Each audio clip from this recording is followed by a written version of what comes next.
Assalamualaikum warahmatullahi wabarakatuh. Bagaimana kabarnya anak-anak kelas 4? Insyaallah anak-anak kelas 4 dalam keadaan sehat walafiat. Amin amin ya rabbal alamin. Oke, baik anak-anak, pelajaran kita hari ini yaitu pelajaran kemuhammadiyahan. Sebelum Ustadz mau menjelaskan pelajaran kemuhammadiyahan ini, Ustadz mau baca terlebih dahulu. Dan Ustadz mohon kepada anak-anak semuanya untuk benar-benar memperhatikan yang ada di video ini. Mengenal susunan dan maras pemuda Muhammadiyah. Susunan pemuda Muhammadiyah.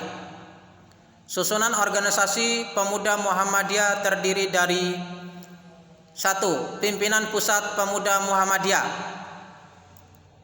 Yang kedua yaitu Pimpinan Wilayah Pemuda Muhammadiyah. Yang ketiga yaitu Pimpinan Daerah Pemuda Muhammadiyah. Keempat yaitu Pimpinan Cabang Pemuda Muhammadiyah. Kelima, Pimpinan Ranting Pemuda Muhammadiyah.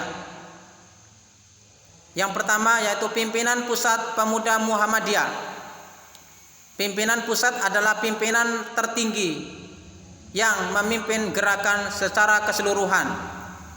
Jadi pimpinan pusat ini adalah pimpinan yang tertinggi yang mampu, yang bisa memimpin gerakan secara keseluruhan, memimpin semua, yaitu memimpin ke bawah, yaitu semua yang ada di bawah harus bisa memimpin, karena pimpinan pusat ini adalah pimpinan yang tertinggi. Selanjutnya yaitu pimpinan pusat sekurang-kurangnya terdiri dari 13 orang. Jadi pimpinan pusat yaitu sekurang-kurangnya ada berapa orang? Ada 13 orang yang dipilih dan ditetapkan muktamar dari calon-calon yang diajukan oleh Tanwir dan disahkan pimpinan pusat untuk masa jabatan 4 tahun. Jadi pimpinan pusat ini ada 13 orang dan dipilih dan ditetapkan oleh muktamar dan disahkan oleh pimpinan pusat. Selanjutnya yaitu Pimpinan Wilayah Pemuda Muhammadiyah. Pimpinan wilayah memimpin gerakan dalam wilayah dan melaksanakan kebijakan dari pimpinan pusat untuk wilayahnya.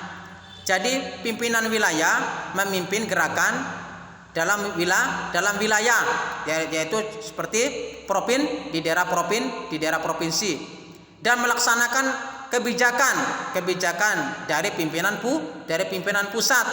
Jadi mereka harus mengikuti kebijakan dari pimpinan pusat Muhammadi, pimpinan pusat Pemuda Muhammadiyah. Pimpinan wilayah sekurang-kurangnya terdiri dari 11 orang.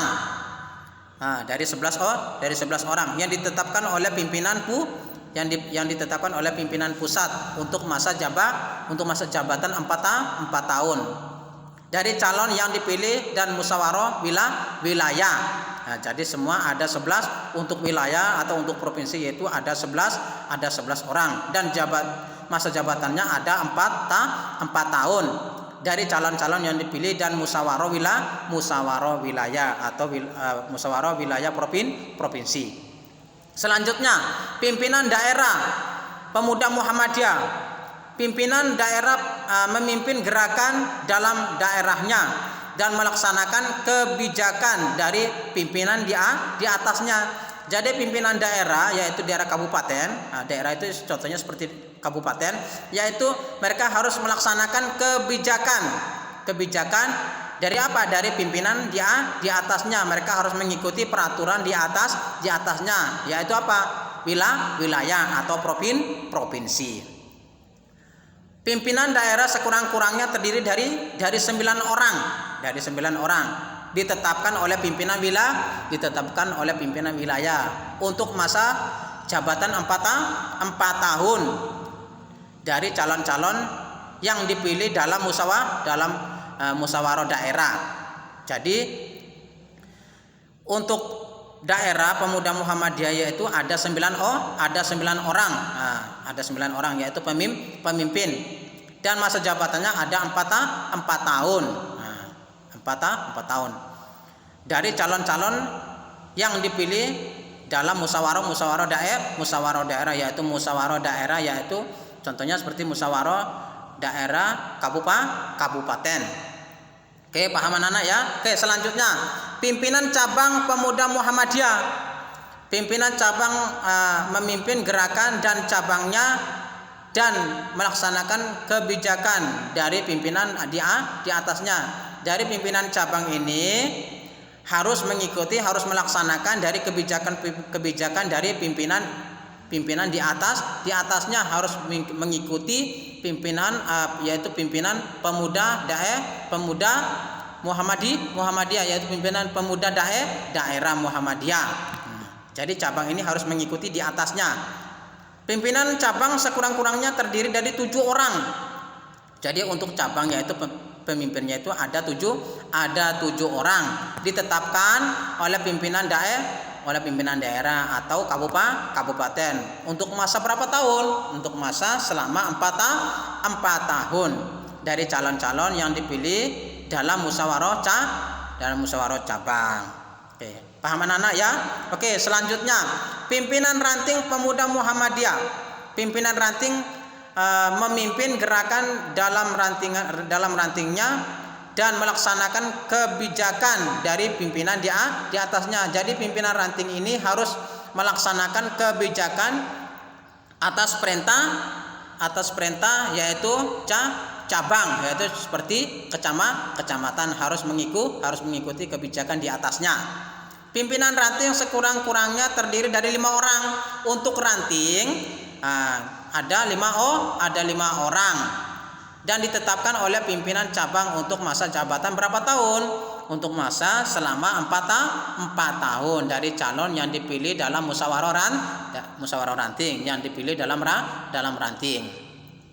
Ketua pimpinan ranting dipilih secara langsung dan ditetapkan oleh pimpinan cabang dari calon-calon anggota pimpinan ranting yang telah disahkan oleh musyawarah ranting.